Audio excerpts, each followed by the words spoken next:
Magandang umaga sa inyong lahat, mga kalakbay sa daan ng katotohanan. Kamusta po kayo? Welcome po sa aking YouTube channel na ang daan ng katotohanan. Sa umaga pong ito, tayo po'y mag-aaral ng isang serye ng pag-aaral ng Biblia. At atin pong durugtungan ng ating patatlong araw na ngayon na pag-aaral tungkol sa Everlasting Gospel na nakatala sa Apokalipsis 14, 6 at 7. At ang sabi nga po doon, ang isang anghel ay lumilipad sa himpapawid na may dalang walang hanggang balita, ano po, upang ibalita sa lahat ng nananahan sa bawat angkan, wika, lipi at bayan na sinasabi niya ng malakas na tinig. Ang una ay matakot sa Diyos na pag-aralan po natin kahapon.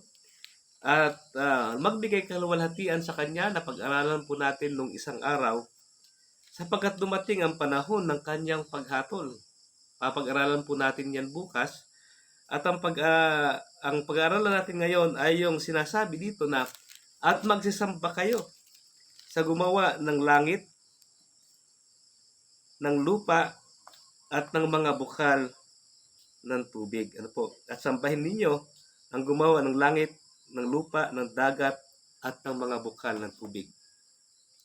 Ang pinakang paksa po natin ngayon ay may kinalaman sa tamang pagsamba. Ano po? Ito ay kulang sa napakaraming tao yung tunay na pagsamba sa ating Panginoon Diyos. Ano po? Sapagkat maraming mga tao na hindi na talaga nagagawa ang sumamba sa Diyos. Sa amin ay meron kaming pagsamba araw-araw, umaga at hapon sa aming mga tahanan. Ano po? Bilang Seventh-day Adventist. Ano po? Nagkakaroon kami ng morning and evening worship. At yan po ay pagpapakita ng excuse me po, ng paglilingkod sa ating Panginoon. Ano po? Kaya napakahalaga na atin po siyang sambahin sa bawat yugto ng ating buhay at sa amin, araw-araw po yan. Umaga at hapon. Ano po? Yan po ay, kaya meron po kaming at binabasa na devotional sa umaga at meron din kaming lesson sa hapon bilang parte ng aming pagsamba sa Diyos sa aming mga tahanan. Ano po? Ngayon po, ang pagsamba ay hindi na talaga nagagawa ng marami. At paano ba sinasamba ang Diyos? Ang sabi po dito sa aklat po ng Juan. Marami po talagang langaw dito sa amin. Dumada po sa akin. Juan, Kapitulo 4, talatang 22 hanggang 24. Ganito po ang ating mababasa. Sinasamba ninyo ang hindi ninyo nakikilala. Yun ang napakulungkot. Ano po? Na tayo ay sumasamba, subalit ang sinasamba natin, hindi pa rin talaga natin kilala. Ano po? Nasasambahin, nakikilala. Sinasamba namin ang nakikilala namin sapagkat ang kaligtasan ay mula sa mga Hudyo. Saan daw mula ang kaligtasan? Ang kaligtasan ay mula sa mga Hudyo.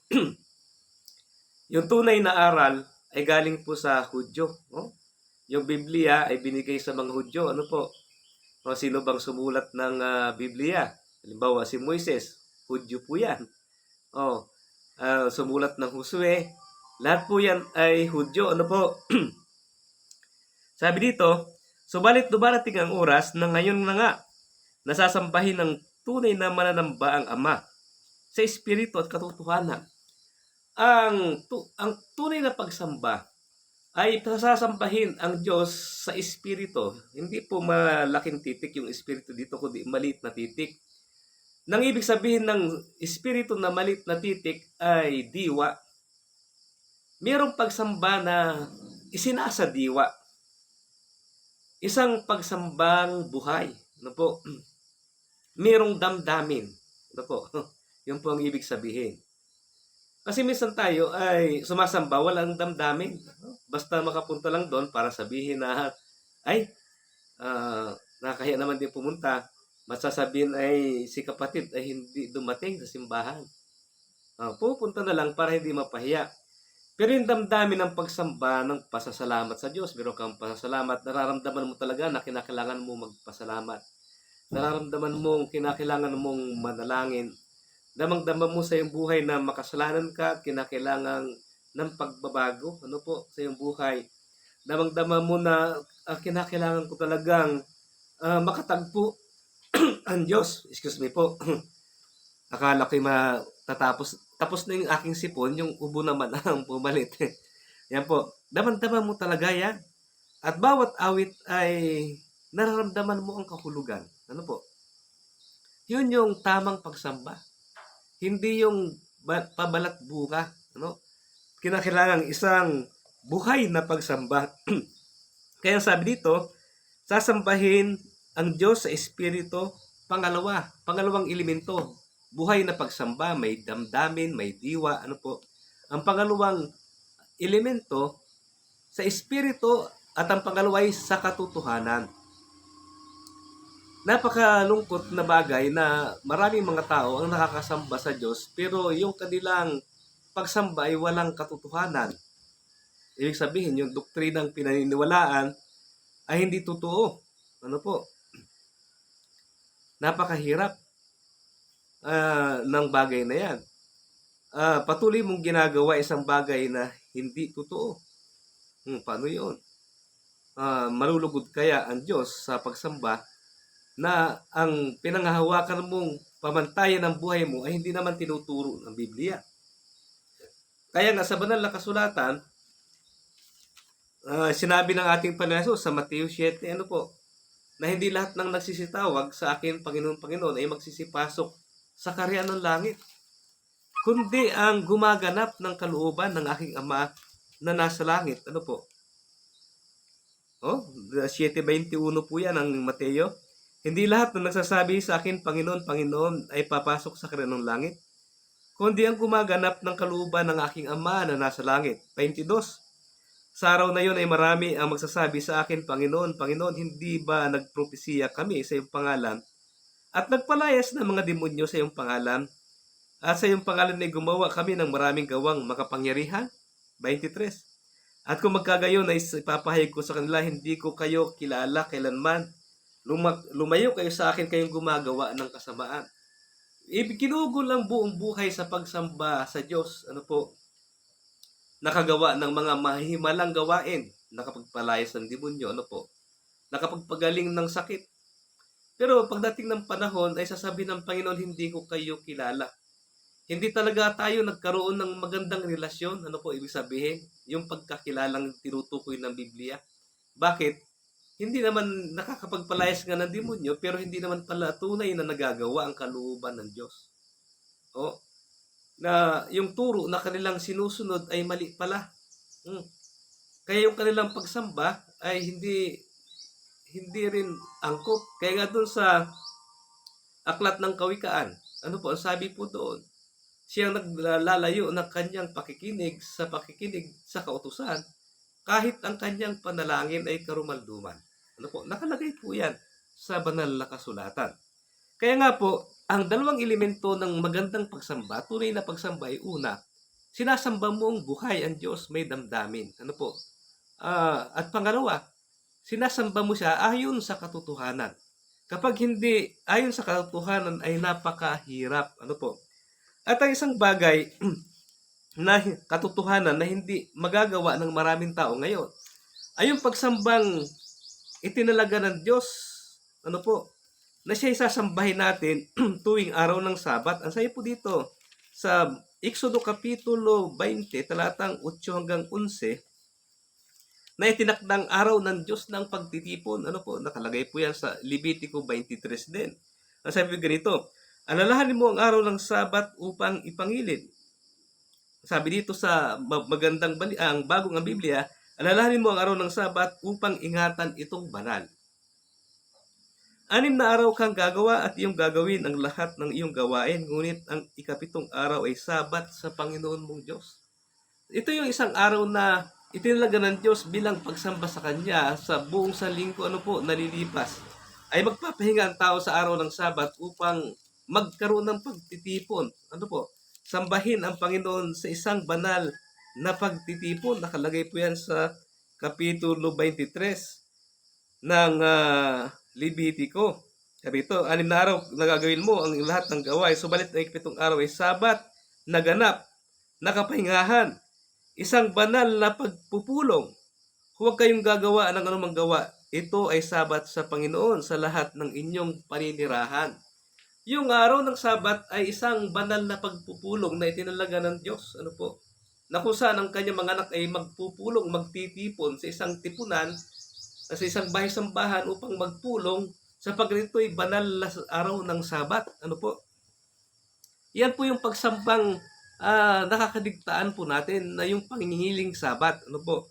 Na ito po ay ginawa ng mga sinaunang Kristiyano sa panahon ng mga apostol. Kaya nga po dito sa Aklat ng Gawa, ano po? Kapitulo 13, talatang 42. At sa pag-alis ni Pablo at Bernabe, nakiusap ang mga tao na ang mga bagay na ito ay muling sabihin sa kanila sa susunod na Sabat, sapagkat regular ang kanilang pagtitipon pag Sabat. Kaya sana naman sunod na Sabat ay dito ulit kayo sumimba at yung mga sinabi ninyo ay ipagpatuloy ninyo sa sunod na Sabat. At sa 44, nang sumunod na Sabat ay nagtipon ng halos buong lungsod. Kaya ang regular na pagtitipon, sang-ayon dito sa ating binasa sa Gawa Kapitulo 13, ano po? Regular na nagtitipon ang mga iglesia ng Diyos tuwing Sabat. Ano po? Ulitin po natin. Nang sumunod na Sabat ay nagtipon ng halos buong lungsod upang pakinggan ang salita ng Panginoon. Kaya yung regular na pagtitipon ng sinaunang Kristiyano ng mga alagad, ano po, ay Sabat. Ito'y matagal nang namatay ang ating Panginoon Hesus at nakaakyat sa langit. Subalit, Sabat pa rin ang kanilang pagtitipon. Kaya nga si Jesus ay nagbilin, sabi niya, kapag ang templo ng Jerusalem ay mawawasak na sapagkat walang bato na sa ibabaw ng bato na hindi babagsak, sa Mateo 24 po yan. Ay sinabi ng ating Panginoon Hesus sa Mateo 24:20 na magsipanalangin kayo na huwag mangyari ang inyong pagtakas sa panahong tag-ginaw o Sabat, sapagkat ang Sabat matagal na. Nangyari kasi yung pagbagsak ng templo ng Jerusalem noong 70 AD. Oh, umakyat ang ating Panginoon Hesus sa langit ay mga 33 AD. Ano po? Subalit 70 AD, kanya sinabi, huwag mangyari ang inyong pagtakas sa panahon ng Sabat. Ano po? Sapagkat ang Sabat ay patuloy na ipinangingilin pa sa panahong yaon. Kaya mali yung paniniwala na ang tamang pagsamba sa Diyos sa araw na ito'y linggo. Ano po? Dito sa Biblia, sa kasaysayan ng mga gawa ng mga apostol, ang pangingilin ng buong Kristiyano ay regular ang Sabat. At kaya nga dito sa Gawa Kapitulo 15, ano po, ay sinasabi, talatang 19, nang sumulat ang mga apostol sa mga hintil, ano po, ay sabi niya, huwag na nating sulatan ng marami. Bakit daw? Ganito. Kaya ang hatol ko'y huwag nating gambalain ang mga hintil na nagbabalik loob sa Diyos. Huwag na daw gambalain. Sa halip ay sumulat tayo sa kanila na sila'y lumayo sa mga bagay na pinarumi sa Diyos-Diyusan, pakikiapid at anumang bagay na binigtit sa dugo. Ito na lamang isulat natin. Lumayo sa Diyos-Diyusan, pakikiapid, binigtit at dugo. Bakit 4 lamang ang iniutos sa mga hintil? Yung bang ibang utos na hindi na nila dapat sundin? Hindi ganon. May dahilan kung bakit yun na lamang ang idiniin. Sapagkat mula sa mga unang salinlahi si Moises ay mayroon sa bawat lungsod na nangangaral tungkol sa kanya dahil binabasa siya ng malakas tuwing Sabat sa sinagoga. Bakit pa tayo susulat ng sobrang dami? Yan namang mga isusulat natin, napapakinggan din naman nila yan tuwing Sabat, no? Sa sinagoga. Sa kanilang pagpunta sa mga sinagoga sa pagsamba, napapakinggan nila yan eh. Kaya nagbagdiin na lamang tayo ng yung mga pangunahing problema nila. At 4 ang diniin. Yan. Pagsamba sa Diyos-Diyusan, ay, nasa 10 utos po yan. Huwag kang magkakaroon ng ibang Diyos sa harap ko. Hindi po baga?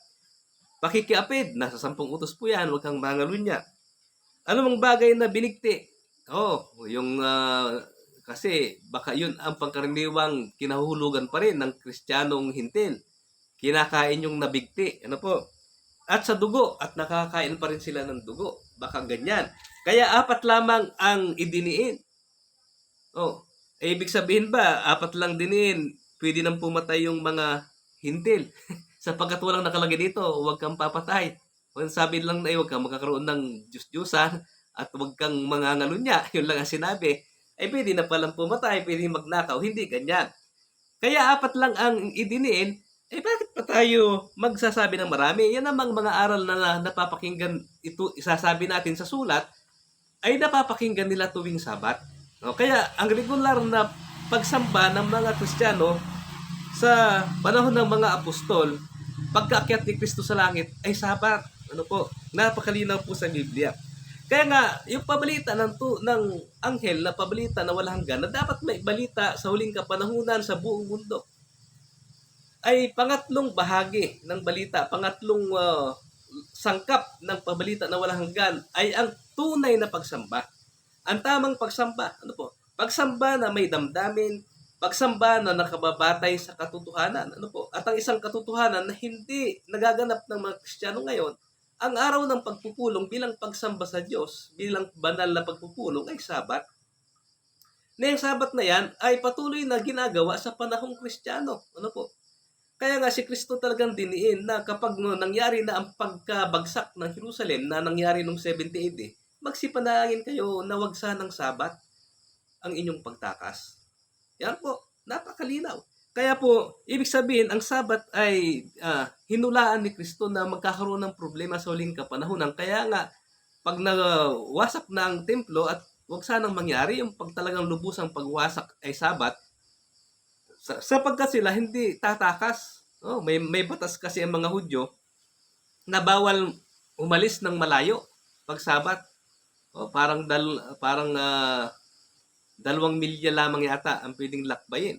Ay tatakas ka, kinakailangan mong makatakas ng sobrang layo. Ano po? Dahil baka mamatay ka. Ay Sabat, hindi mahuhuli ka rin.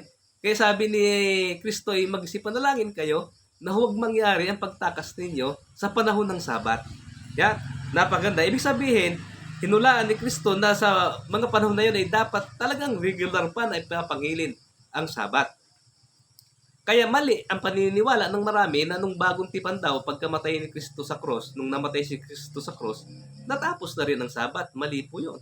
Doon nga po sa sa Lucas Kapitulo 23, pagkamatay ni Kristo, kung natapos na sa kamatayan ni Kristo yung Sabat, bakit yung mga tagasunod ni Kristo sa Lucas 23, pagkamatay ni Kristo sa cross ay nangili ng Sabat? Ano po? Sila'y nagsiuwit, nagsipaghanda ng pabango at ungkwento, at ng araw ng Sabat, sila'y nagpahinga ayon sa utos. Nagpahinga sila ayon sa utos kahit namatay na si Kristo. Kung doon sa kamatayan ni Kristo natapos na ito, di dapat sila ay hindi na nagpahinga ng Sabat. Ano po? At hindi na sana hinula ni Kristo na nung pagbagsak ng templo, ay wag sanang mangyari ang kanilang pagtakas araw ng Sabat. Ano po? Kaya napakaganda ng ating pag-aaral na ito. Ito po yung balita na walang hanggan na dapat marinig ng buong mundo. Na bumalik tayo sa tamang pagsamba sapagkat magkakaroon ng one world religion na ito'y magpapatupad ng Pangilin na Linggo ang tamang mensahe naman ng Diyos na kanyang nais ipabalita sa nananahan sa bawat sulok ng daigdig ay dapat ibalik natin ang tamang pagsamba. Hindi tayo dapat magkaroon ng panibagong uri ng pagsamba na hindi nakatala sa Biblia at hindi tinuro ng Biblia. Kung ano yung pagsamba na iniutos ng Biblia, yun dapat ang maging pagsamba natin hanggang sa huling kapanahunan. Kaya ang tamang pagsamba ay nakabatay sa dalawang elemento. Pagsambang buhay, may damdamin. Ano po? May damang-dama mo ang ipagsamba. Pangalawa, ang pagsamba mo ay dapat nakabatay sa katotohanan. Kung sumasamba ka na ang iyong ginagawa ay hindi sa katotohanan, ay nabasa natin kanina. Marami ang nagpalayas sa demonyo, nagpagaling ng sakit, subalit sila'y itatakwil ni Kristo. Bakit? Hindi nila ginanap ang kalooban ng Diyos. Kaya po'y napakalungkot na karanasan. Ibinuhos natin ang ating buong buhay sa akala nating tamang paglilingkod, pero yung pala ay mali. Hindi pala nababatay sa katotohanan, kaya darating ang kapanahunan, itatakwil tayo ni Jesus. Sasabihin ay kailanman ay hindi ko kayo nakikilala. magsilayong gumagawa kayo ng katampalasanan. Bakit?